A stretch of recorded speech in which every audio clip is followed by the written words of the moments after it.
y'Imana ariko Imana yagiye tubwira ngo izaduhuza n'abakomeye none turi kumwe na Trezor turi kumwe na Prefet turi kumwe na Dr byandenze sinzi ukuntu nabivuga murakoze cyane amazina nitwa Ishimwe Emmanuel nkuko nabibabwiye cyangwa se wakawaka kuko ryavuyemo hano rifite amateka maremare uyu munsi twagiriwe umugisha udasanzwe wo kubana n'ababyeyi bacu kandi navuga n'ibinararibonye ku bijyanye n'amateka yacu yaranze u Rwanda ahashize ndetse n'ibi bihe turimo turagenda tunyuramo nk'abanyarwanda mu bihe byashize tuzi amateka twigishijwe twabwiwe kuko abenshi turi hano ntabwo twigize tubasha kuba twabaho muri ayo mateka cyangwa se twari tuba turiho muri ayo mateka yabaye mu Rwanda ya jenoside yakorewe abatutsi ariko aba babyeyi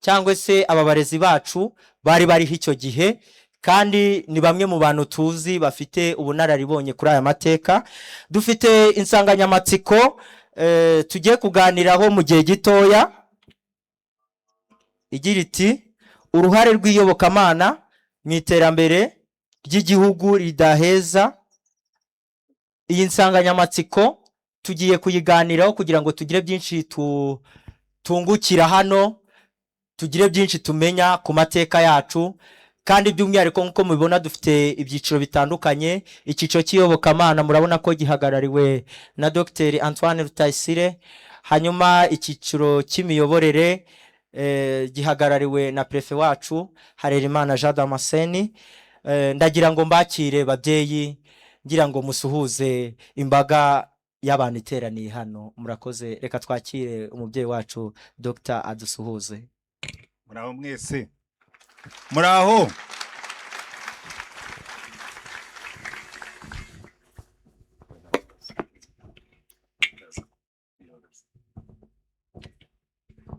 reka twakire na Prefet nawe wacu impamvu ndi kuvuga ko ari Prefet ni Prefet w'iri shuri rya Nyanza TSS cyangwa se umuyobozi wungirije ushinzwe imyitwarire reka nawe tumwakira dusuhuze Emmanuel nawe ndagusuhuje wiriwe neza mwiriwe neza muraho abandi mwiriwe murakoze murakoze cyane gusuhuza uru rubyiruko ruri hano turi urubyiruko ruteraniye hano rwo mu bigo bitandukanye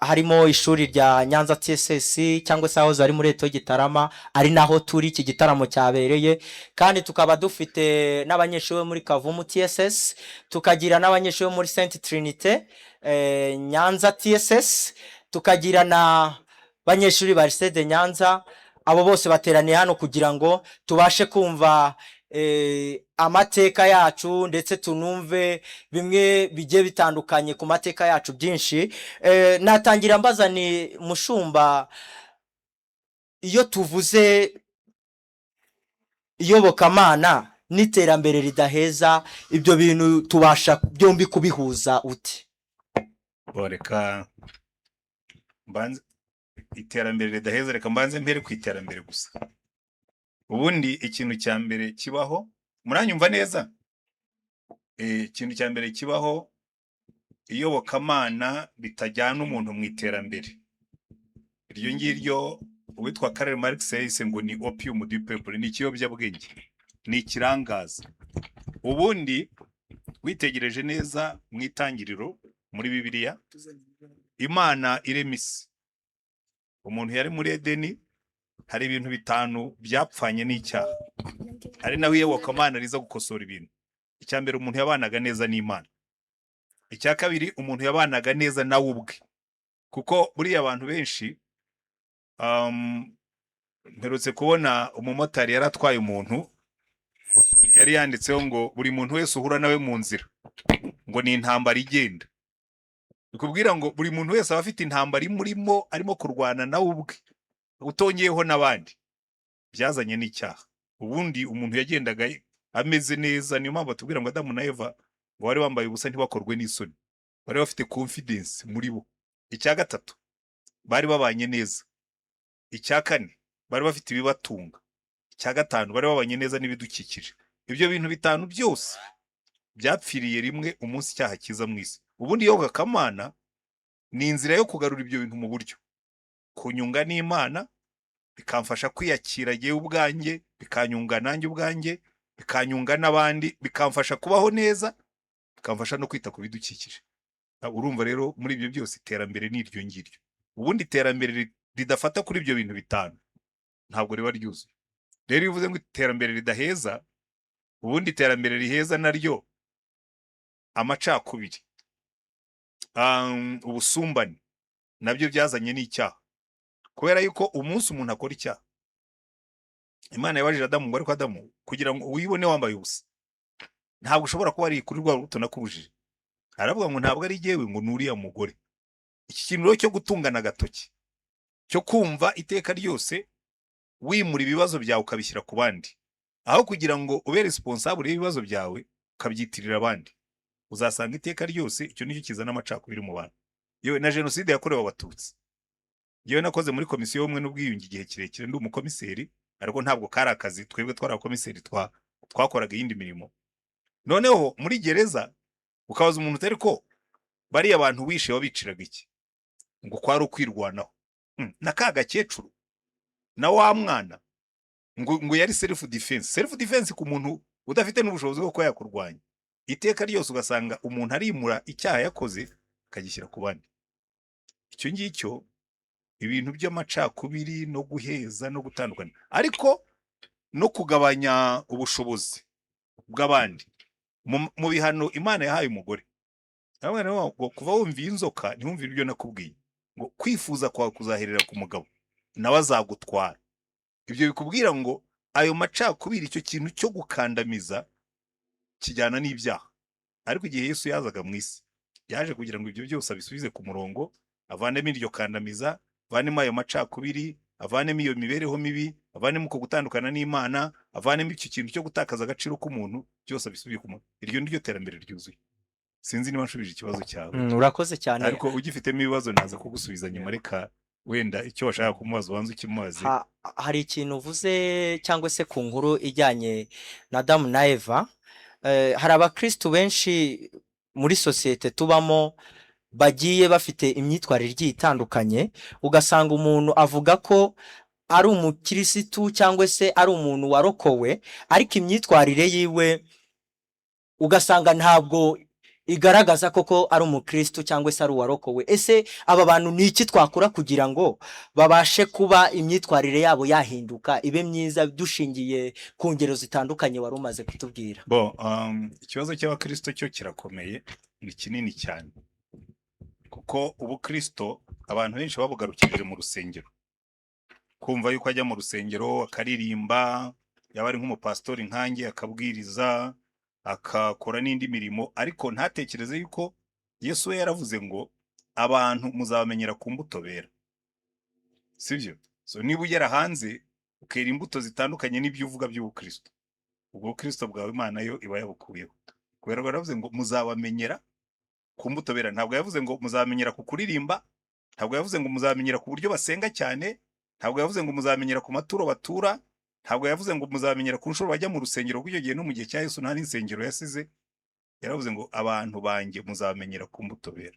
So utera imbuto, ushatse waba ubiretse ugasubira inyuma ukabanza ukera imbuto. Ariko ikibazo aho kiri, kanyikubwira hanyuma ndekeraho. Abantu benshi, Yesu, umuntu w'umunyedini witwa Nikodemo, yigeze kumusanga aramubaza ati ariko mwigisha mwiza, umuntu yakora iki ngo azabone ijuru cyangwa azabone ubugingo bw'iteka? Ese aramureba aramubwira ngo urabizi, ugomba kuvuka ubwa kabiri. Aramubwira ati jyewe nasubira mu nda nkavuka? Aramubwira ati rero nkubwire, utaravutse ubwa kabiri ibi bindi byibagirwa. Rero abantu benshi twarababatije, ndetse bamwe bicayemo hano twababatije ari impinja. Nanjye bambatije ndi uruhinja. Njya abantu yewe bambatije ndi uruhinja nkura ndi umupagani. Twabatije ari impinja, arakubwira ati yewe nitwa Antoine, nitwa Petero, nitwa Yohani. Bakura nta Yesu bazi, bakura batarigeze bavuka ubwa kabiri. Tugomba kubasubiramo kanza bakavuka ubwa kabiri. Na ubundi abantu barabwira ngo erega ngo abantu ngo hanze bariba, ngo barica, ngo barasambana. None se ubundi Bibiliya iravuga ngo umupagani ntuzagira ikintu umutegerezaho, ngo niyo abantu bamushyira no mu isi y'abakiranutse ngo azakora ibyo gukiranirwa. Ko ni umupagani. Buri giti cyera imbuto zacyo.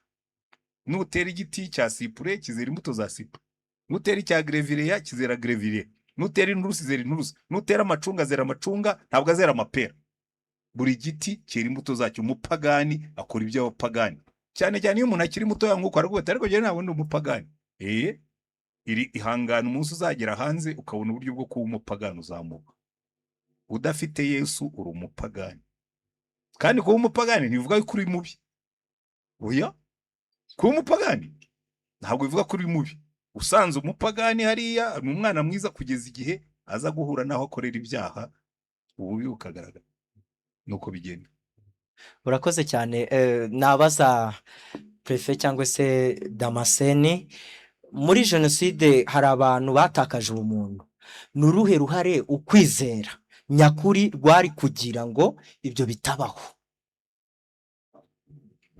Urakoze cyane. Icyo kibazo ni kirekire, ntabwo wagisubiza mu gihe gitoya. Ubundi umuntu yabanza akareba ngo uruhare rw'imyemerere cyangwa uruhare rw'amadini ni uruhe ruhare rwari kugira ngo ibyo bitabaho. Uruhare rwari kugira ni ukuvuga ngo mu myaka jenoside yabaye hamaze gushira nk'imyaka muri 1994 guturuka abamisiyoneri bagera mu gihugu, ni ukuvuga mu 1900. Iyo myaka yose igera ijya kugera mu 100, amadini yarigishaga wahoze uvuga abadivantiste, abaprotestant, wahoze uvuga katolike, isilamu, uko bagiye bagera mu gihugu barigishaga, kandi inyigisho zari zishingiye kuki? Zari zishingiye kuri Kristo. Kristo ni iki? Kristo ni ubuzima, Kristo ni amahoro. Kristo yaje kugira ngo acungure abari mu isi, noneho bashakishe n'ubuzima bwo mu ijuru. Iyo rero ufashe iyo periode yose, icyo gihe abanyarwanda bigishwa ubutumwa bwiza bushingiye kuri Kristo, bushingiye ku rukundo, usigara wibaza ngo jenoside yashobotse gute mu gihugu cyacu? Umuntu azinduka afite Bibiliya, cyangwa niyo atagira Bibiliya ariko akagenda akicara agakurikira ubutumwa, akajya mu ishuri akiga. Rimwe na rimwe wajya kureba ugasanga n'abayikoze bize baraminuje muri filozofi ya religion, bazi umuntu icyo ari cyo, bazi Imana icyo ari cyo, bazi Yesu icyo ari cyo. Rero kugira ngo bishoboke nuko ibyo bize batigeze babihuza n'ubumuntu. Baravuga mu gifaransa ngo science sans conscience n'est que ruine de l'âme. Ni ukuvuga ngo abantu bafite ubumenyi science, ariko nta mutima nama bafite. Salomo rero we yaravuze ati Imana icyampa ukampa ubwenge, ati ibindi bikaza nyuma. Ubwenge rero nicyo kintu, ariko bwa bwenge buturuka ku Uwiteka. Icyabuze rero ni bwa bwenge, ni bwa bumuntu. Ni ukuvuga ivanjiri cyangwa inyigisho za Bibiliya ntabwo bigeze bazumva. Icyo bari gukora rero nuko bari gushingira ku byo bize, bakamenya yuko mfite ubuzima kandi nawe bufite, kandi utagomba kumvutsa ubuzima. Ngurwo uruhare amadini ikintu yagombaga gukora nayo gushingira ku byo bize, cyangwa utanashingira no ku byo wize mu ijambo ry'Imana, ugashingira n'umuco kamere, ugashingira ababyeyi bakureze gute. Ushobora no kuba utarize ijambo ry'Imana, ariko kamere, umurage w'ababyeyi, imibereho y'igihugu, inkomoko yawe ikakwemerera kudakora ikibi. Ni ukwiga rero bize kandi wumvise nabi ibyo bize, ibyo bigishijwe. Murakoze. Utubwiye ko haba harabayeho kwiga nabi cyangwa kwigishwa nabi mu mateka yacu yaranze u Rwanda, by'umwihariko tunashimira inkotanyi zabashije kubohora igihugu cyacu. Biragoranye cyane kubyumva twe nk'abatoya, kuba umuntu yarakwiciye ariko ukabasha kuba wamuhereza imbabazi nk'uko wahoze ubitubwira muri ayo mateka yose yagiye abaho. Ese kubabarira ndetse no kwiyunga nyuma y'amateka akomeye nka jenoside yakorewe Abatutsi muri 1994 bishoboka bite, cyangwa se byashobotse bite? Birashoboka. Haru icyambere ubanza kureba ngo umuntu uri kukuyobora mu murongo wo kwiyubaka nindi arakoresha ubuhe buryo. dufite amahirwe ndi kumwe n'uyu mubyeyi ubwo twaganiraga akinjira jewe nagiye mukurikira nkunda kumukurikira mu biganiro byinshi uretse no kuba yigisha ijambo ry'Imana nka pasiteri ariko no mu buryo bw'iyubakamitima yagiye agira uruhare runini cyane mu biganiro yagendaga agirana n'abayobozi habayeho umwiherero habayeho gura buriya narabakurikiranaga ibiganiro byanyu narabikundaga n'ubu ndabikunda mugenda mugirana n'ubuyobozi bukuru bw'igihugu ntabwo ndi buvuge byinshi kuri ubwo buryo bwo kuganira n'ubuyobozi bukuru bw'igihugu mu mahuriro bagendaga bagira ariko kugira ngo bishoboke kwiyubaka biterwa n'ubuyobozi buhari twagize ubuyobozi bubi bwigisha urubyiruko bwigisha abo buyobora ikibi aho kugira ngo bubigishe rya terambere twavugaga aho kugira ngo bubigishe gukundana bishatse kuvuga rero ubuyobozi iyo buhari burema umuntu bugarurira icyizere umuntu bukwereka yuko ye bitarinze no kunyura mw'iryo dini ugasanga ufite umuntu ukubwira ngo wowe ubwawe banza wiyubake dufite insanganyamatsiko tugenderaho mu kwibuka ngo twibuke kandi tugira gute twibuke kandi twiyubaka we rero kugira ngo wibuke ariko iyubaka iyo wiyubaka rero ntabwo uheranwa n'agahinda iyo ugize amahirwe umuntu ugukura muri ako gahinda akakwereka ati kugira ngo ugere kuri iki wakora iki ngiki kugira ngo ibyo bigerweho ni ubuyobozi bwiza burangajwe imbere na nyakubahwa perezida wa repubulika n'abamufasha n'aba babyeyi bagiye bahura hari ibiganiro byabereye mu Rugwiro Jye nagiye mbikurikirana cyane nk'umunyamateka cyangwa nk'ushaka kumenya aho igihugu cyacu kiva naho kigera ibyo biganiro biriho ibyo biganiro binsanga bigasanga kanaka bigasanga uriya iyubake wihiranwa n'agahinda kora iteza imbere ibindi byose birashoboka birarangira rero ugahita ugenda ugasanga mugenzi wawe mukaganira ugize amahirwe akagusanga mugahuza erega muranaturanye muranabana wamutuma amazi nawe yagutuma gutyo ubwo buzima rero butuma abantu bashyira hamwe nuko waba ufite abantu baburi inyuma bagenda bakwereka inzira nziza yo kugira ngo bagende ahubwo babateranye urakoze cyane tujya tubona iyobokamana rifite uruhare runini mu kuba abantu bashobora kubona icyerekezo cy'ubuzima cyangwa se cy'uburyo imigendere yabo bayigendamo Mushumba nyuma y'amateka akomeye ya jenoside yakorewe abatutsi amadini n'amatorero yaba yarize irihe somo nyuma y'aya mateka akomeye kuko amadini cyangwa se abayobozi b'amadini barimo bamwe bagiye bagira uruhare rukomeye cyane muri jenoside yakorewe abatutsi muri 1994 mbese n'uruhe ruhare baba bagaragaza mu kwiyunga nyuma y'aya masomo akomeye ya jenoside yakorewe abatutsi baboneka nk'igisubizo kivanze ku ruhande rumwe hari amasomo akomeye twize kandi yagize umumaro kuko nuzabona ahantu hari abanyarwanda babiri biyunze by'ukuri hazaba harimo uruhare rw'imyizerere hazaba harabaye umupadiri cyangwa umupastori cyangwa umuvugabutumwa wigisha abo bantu we ushobora kuguha urugero ngo ari nka paruwase ya Mushaka ubu ni mu karere ka Rusizi cyangwa ni muri Nyamasheke ngira ngo Mushaka ishobora kuba iri muri Nyamasheke ariko ni muri ako gace bari bafite umupadiri witwa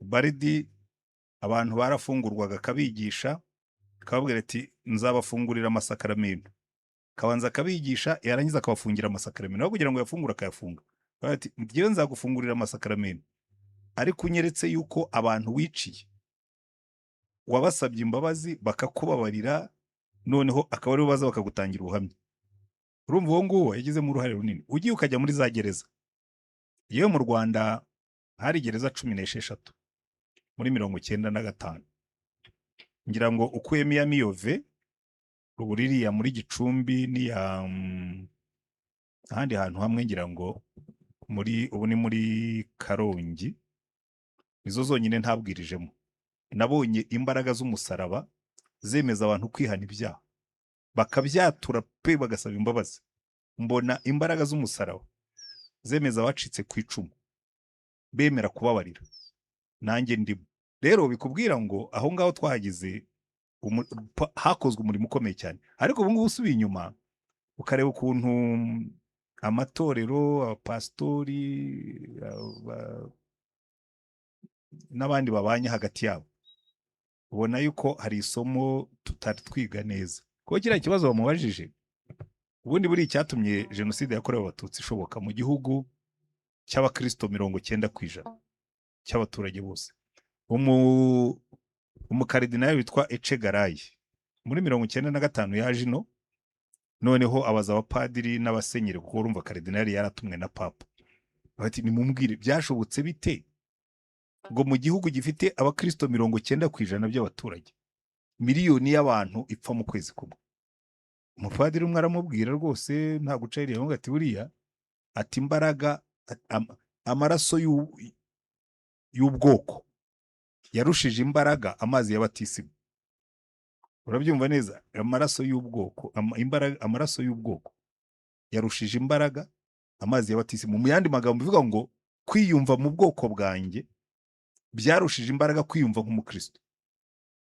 Aho rero iyo nyamwira niho uburyo ubukristo bwari bwatsinzwe, kubera yuko Yesu yaravuze ngo ikizayereka abantu ko muri abigishwa banjye nuko mukundana, ngo mbahaye itegeko rishya, mukundane. Abantu nimukundana nibwo abantu bazamenya ko muri abigishwa banjye. Namwe mwese muri hano, iyo turetse gukundana, mushobora kuririmba, mushobora gusenga, muranabizi Yesu yaranabyangaga. Yabwiye abantu ngo nujya gusenga kwibuka ko mwene so hari icyo mupfa, byo gusenga byihorera, subira mu manze mwiyunge ubone kugaruka gusenga. Ariko kenshi tuba twangana, tukaza tugasenga turyaryana, tugataha tugasenga tukaririmba turyaryana. Aho buryo ubukristo buba bwatsinzwe. Ko ubukristo hallmark, ikimenyetso Yesu yasigiye abakristo, yarabwiye ngo nimukundana niho abantu bazamenya ko muri abigishwa banjye. Urumva rero niho dufite ikibazo. Dufite uburyo twatanze umusada, twatanze umusanzu wacu mu gusana igihugu, ariko turacyafite urugendo rurerure rwo kugenda nk'uko Yesu yadutegetse. Kuko n'uno munsi wenda tuvaneho ibya jenoside yakorewe abatutsi, ubusa abantu babanye neza. Buri munsi urumva bakubwira ngo ingo zimeze nabi, ngo divorce ziriyongera mu gihugu se, kandi abakristo baracyari 90%, ndetse no muri abo basenga no mu bapastori divorce zirahaba. Ubwo se barakundana? Mu kazi aho abantu bakorana akazi sanga bafite utwo tuntu tw'uducenga no kubeshya kwiba. Ubwo se ubukristo ntibufite ikibazo?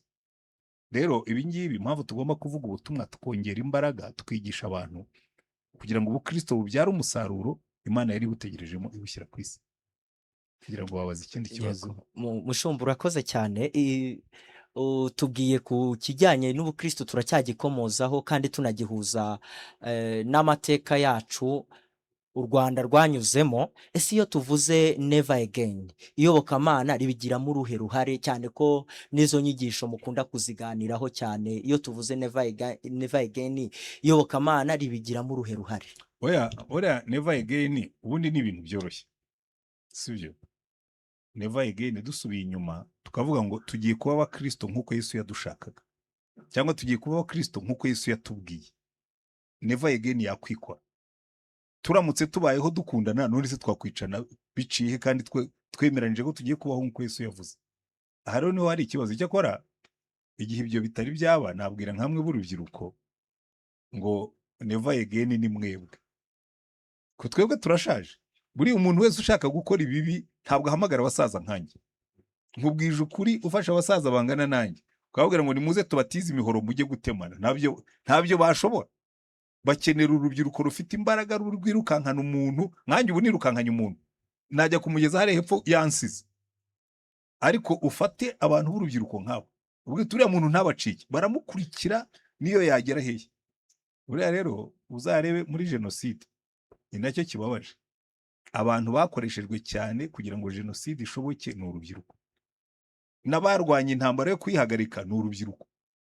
Kuko inkotanyi zose, wenda dufatire kuri perezida wacu wari uziyoboye, icyo gihe batangira urugamba muri 90, yari afite imyaka 33. Ariko we yatangiye kwitoza ibya gisirikare afite imyaka 21, yari urubyiruko.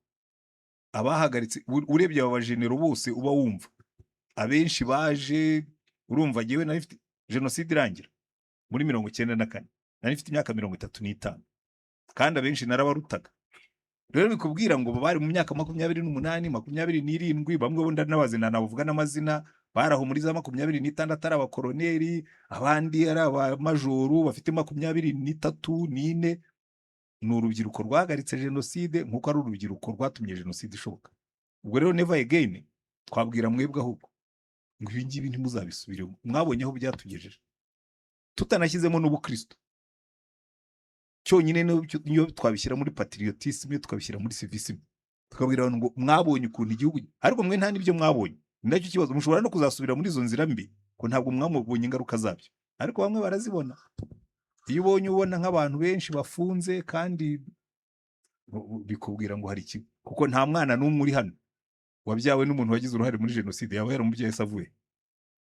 Kurumva benshi mwebwe mwavutse jenoside yararangiye, so nta ruhare, ntibibareba, ababyeyi banyu ntibibareba, ariko iyo ngengabitekerezo bamwe baracyayiterura. Usanga ngo ugende umuhutu byakumariye iki, ugende umututsi uzabirya. Ndagira ngo hari ibintu bimwe mukwiye kwikuramo, tugakora ubwoko bubiri, ubwoko bw'abantu bazima beza n'abandi babi, tugavuga aho waba ukomoka hose. Izo ngeso z'ubujura, z'amatiku, z'amacakubiri, z'ibisenya, mujye ku ruhande rwanyu rw'ababi, twe turajya ku ruhande rw'abeza. Ubundi ayo niyo moko abiri nakwemera. Ibyo kumwira ngo uri umututsi, ubututsi se waraburiye uzaburya bukumarirye. Rero usanga umuntu aragenda yemye hejuru ngo ngiye ngo ndi umututsi, undi agasanga areba hejuru ngo ni umuhutu. Ibyo bintu murimo ni ibintu tuzacuruza tukakuramo imari, uretse kudusenyera. Mumbwire ikindi kintu ibyo bintu byatumariye. Uzakibona azaza kimbwira, nzemera mujye inyuma mvuge niko ko hari ikintu wabonye gihe ntari narabonye. Mumbwire ahantu byatubyariye umusaruro, uretse uwo musaruro mubi wo gushyira bamwe muri gereza, abandi bagapfa, abandi bagasigara babo. So ibyo never again, haba mu rwego rw'amadini, amadini yakoze neza never again yakwikora, ariko igihe atarakora neza namwe mukore neza, nibura mu Abanyarwanda beza, hanyuma ye kuzabo. Hari ikindi? Urakoze cyane. Ukomoje ku rubyiruko. Urubyiruko mu by'ukuri dukunda gushukwa n'ibintu byinshi bigiye bitandukanye. Nabaza prefe, ese nk'urubyiruko rwavutse nyuma y'aya mateka akomeye ya jenoside yakorewe abatutsi, ni iki twakora kugira ngo nk'urubyiruko tutazatuma igihugu cyacu cyongera gusubira mu icuraburindi, kandi ni iki twakora kugira ngo turusheho kwiyubakira igihugu cyacu kitabasha gucikamo ibice, tugendeye ku byo umushumba yari amaze kutubwira? Umunyarwanda yaravuze ngo uwibahetse abagira gute, abayigisha uwo mu mugongo. Bishatse kuvuga iki? Uru rubyiruko ni twebwe bafite amahirwe kubera yuko bari kumwe nawe, bari kumwe na Pastor Rutayisire, bari kumwe nanjye. Nuko tuganiriza abana tukababwira ngo harabaye. Iyo rero ubwiye umwana wawe ngo harabaye kandi ukamubwiza ukuri utamubeshya, ubumwereka inzira nziza. Ubwo rero bishatse kuvuga yuko icyo urubyiruko rugomba gukora cyangwa twebwe nuko bagomba kutwigiraho mu gihe bakitubona. Umwana rero mwiza ni uwigira ku mubyeyi we, ni uwigira ku mukuru. Rero dufite uruhare runini ababyeyi kugira ngo tubashe kuyobora abana bacu. Umwana muyobore inzira nziza azayikurikiza. Niba umwana atangiye muyobora mu nzira mbi, umwigisha inyigisho mbi, nibyo twahoze tuvuga, niba harabayeho imyaka igera hejuru ya 80 umuntu akwigisha ikibi, nuko hagomba kubaho iyindi. Ntabwo twarindira 80, nuko hagomba kubaho iminsi itarenze icyumweru, bitarenze umwaka, tukigisha cyane, tugakomeza tukongera tukigisha kugira ngo twongere dukosore bya bindi byabaye. Abana rero bagomba kwigira ku bahari, kandi abana inyigisho bakazifata, ntibibe nka bya bindi byo kugosorera mu rucaca. Nicyo ngicyo. Tukiri aho ngaho, ni gute umuntu ku giti cye ashobora kuba yagira uruhare mu kubaka amahoro arambye n'ubumwe mu muryango nyarwanda, dushingiye ku mateka igihugu cyacu cyanyuzemo. Nk'uko nahoze mbivuga mbere, twebwe abenshi turi hano ndetse n'umushumba yabikomojeho, ntabwo muri icyo gihe twari turiho, ni amateka twiga, ni amateka tureba, amadokimantere agiye atandukanye. Mbese twebwe ni uruhe ruhare buri muntu ku giti cye yagira mu kubaka umuryango nyarwanda utarangwamo n'ibice cyangwa se amacakubiri? ubundi aho umuntu aherereye haramwigisha. Ikintu cya mbere ni ukwiga, umuntu akemera kwiga. Ushobora kwiga wowe ubwawe wiyigishije. Ubu hajeho uburyo bwiza bw'uburyo abantu bashobora kwiga utiriwe ujya mu ishuri, ibyo ngibyo wowe ukiyigisha ku bwawe. Hari uburyo ushobora kujya mu ishuri ukiga ugakurikira bakakwigisha. Hari uburyo n'abandi bantu bashobora kukwigisha mu buryo ubu n'ubu. Uruhare rero rwa buri, hari n'ubu buryo turi kuvuga bw'amadini n'amatorero. Hari uruhare runini, wa mubare munini w'abanyarwanda n'ubundi bari imbere y'abigisha, bari imbere y'abapasiteri, bari imbere y'abize ijambo ry'Imana. Aho hantu hose umuntu yagize amahirwe ukajya ahantu heza, aho hantu haragukuza. Uruhare rw'umuntu utayigiriye uruhare rwawe mu byo ushaka kumenya, ibyo umuntu byose yakora nta kintu bivuze. Bishatse kuvuga ngo rero umuntu nabanze yigishe kandi ugendere mu kigufasha, ikitagufasha ukigendere kure. Ni icyo ngicyo, ijya kurishihera ku rugo. Kandi niba ushaka gukunda mugenzi wawe ntaye banza wikunde, nutikunda ntabwo uzajya gukunda mugenzi wawe. Umuntu nabanze yikunde, yimenye ubuzima bwanje nabujyana mu yihe nzira kandi nziza.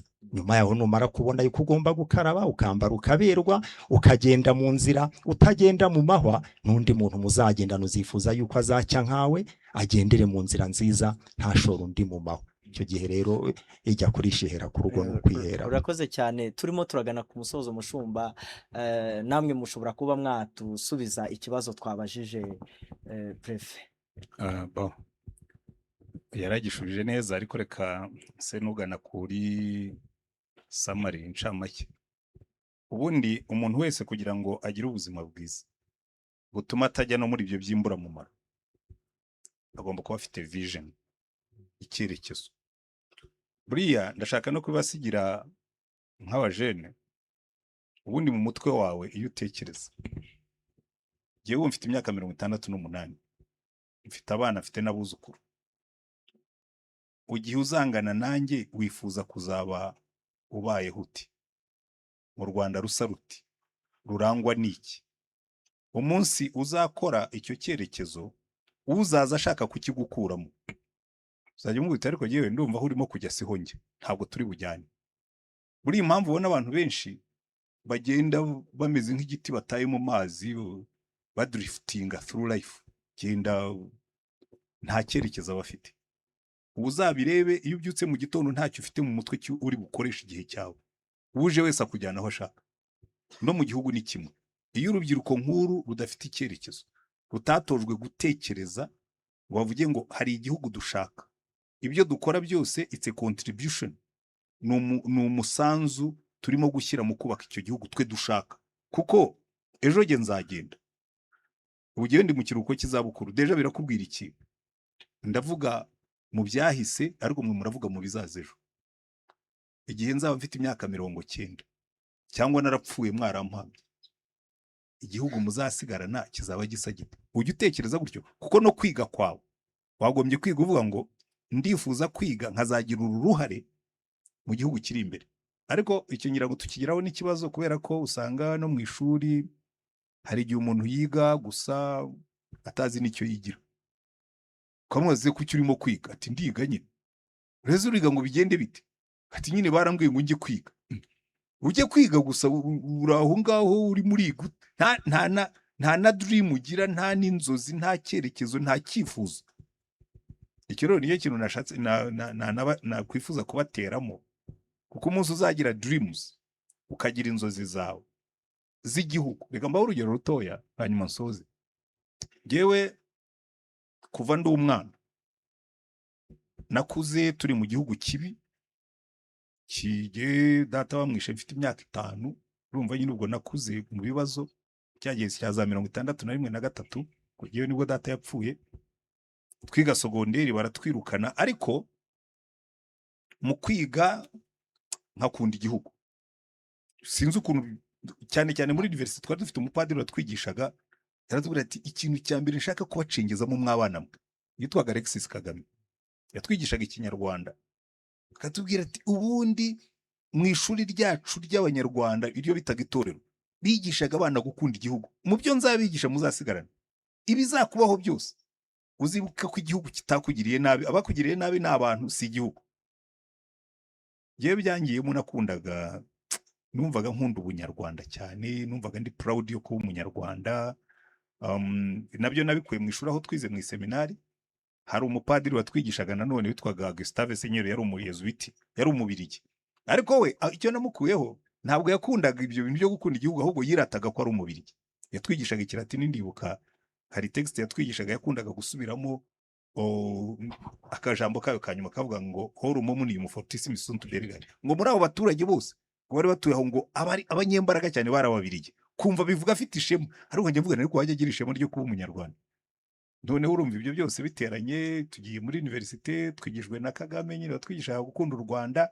Ndangije universite, mbaye umwarimu muri universite, umwaka urangije barandinganiza iyo politike ntimuyizi, ariko nyine yari politike yabagaho, banyohereza kwigisha muri Tronco. So mvuye muri universite ngiye muri Tronco, ariko ngezemo ndeba abana bari bicaye imbere yanjye nk'uko mwaba mwicaye hano, kabone kurabizi u Rwanda n'urunguru. Aba bana ngiye kubaha the maximum of myself, ngiye mbigisha neza nta kibazo. Kubera iki? Banyigishije gukunda u Rwanda, kugira vision y'igihugu ushaka, kumva yuko we nubwo abantu igihugu sicyo cyaguhemukiye, wahemukiwe n'abantu. U Rwanda rwo ruzagumaho, nyuma yacu ruzagumaho, twe tuzagenda, muzarusigarana. So, muzasigara mukora iki? Reka rero mbasigire assignment, kuko buriya kugira ngo umuntu ye kuzakujyana mu bibi, nuko ufite vision y'ibyiza. Nashoboraga kuba umunegativiste, nkaba umwarimu urenganya abanyeshuri, ubarebera mu ndorerwamo z'amoko nk'uko nanjye bandeberaga mu ndorerwamo z'amoko. Aba bana bicaye imbere yanjye mu bibazo byanjye nta ruhare bagizemo, nzabigisha neza ku buryo batazanamenya ko ibyo bibazo nabigize. Icyo ngicyo cyitwa gukunda igihugu. Mubanze mushepinga igihugu mushaka, muri wowe wibibemo imbuto zo gukunda igihugu, wumve ko udashobora kujya mu bintu bisenya igihugu, hanyuma ibisigaye bizikora, sibyo? Murakoze cyane. Twasoza tubashimira, twebwe nk'abanyeshuri cyangwa se nk'urubyiruko rukiri rutoya, abenshi dukunze kwitwa aba Gen Z. Reka dufatanye twese twubake igihugu cyacu kizira amacakubiri, igihugu kizira kutabumwe, nk'uko dufite intero igira iti ndi umunyarwanda. Ndi umunyarwanda ikaba isano iduhuza twese nk'abanyarwanda. Reka munyemerere dushimire Reka maze vuga akantu gato bwo muvuze ngo muri abagenzi. Gen Z muri Kenya bakoze ikintu byo gusenya no kwangiza. Nari ndiyo nari Nairobi icyo gihe, abagenzi baciye ibintu, baza umuntu ndamwe, ariko bari abana banyu bazi ko biriya bintu barimo gusenya mwabitanzeho amafaranga ku bwabo. Urafata building y'igihugu ukayisenya kugira ngo bazayiriperinge, n'ubundi nta mafaranga y'icyo gihugu azayigendaho. Mwabigishije kwicara bakavuga ibibazo byabo mu buryo butomoye, batamenya ibirahure, badasenya imihanda, badasenyeye abaturage ngo basahura amaduka yabo. Mba rero ubwo muri abagenzi, njya bibwira n'abandi njya mpura nabo ba Gen Z, Generation Z, ubwo mwiyise abagenzi, iyo mico ntimuzayifate, muzayerekere iyo. Ariko mu Rwanda mbaburire, n'uwagerageza kubikora inkuba yagukubita utaratangira gutwika imihanda. So ntawe dushaka kuzasanga ari muri gereza ikarubanda cyangwa amageragere. Mwige neza, nuitangira kubyo kumena ibirahure by'uru Rwanda, sawa, ruzakwakira. Bazakuruhura rwose, iyo miruhu uzaba ufite bazayigutura, bakohereza ahantu uzajya kugororerwa, uveyo utekereza neza. Mutekereze neza, tujya imbere na Gen Z. Ngira ngo ubwo hazaza arufa, ariko ngira ngo Z yo ngira ngo igomba kuba imaze gukura, hazaze arufa, tutangire bundi bushya. Tubifurije ibyiza rwose, kandi mutekereze neza mugane heza nuko Mushumba murakoze cyane, reka dushimire prefe wacu tumuha amashyi menshi cyane Harerimana Jean Damascene ku bw'ikiganiro cyiza duhaye. Reka kandi dushimire n'umushumba, Imana ikomeze kubaha umugisha. Reka nsabe photographe amagafoto kanjye nabo, ufotora beza ntigora, reka amereza agafoto ka buri mwe wese. Murakoze cyane. Protocole badufashe z'intebe bazikureho.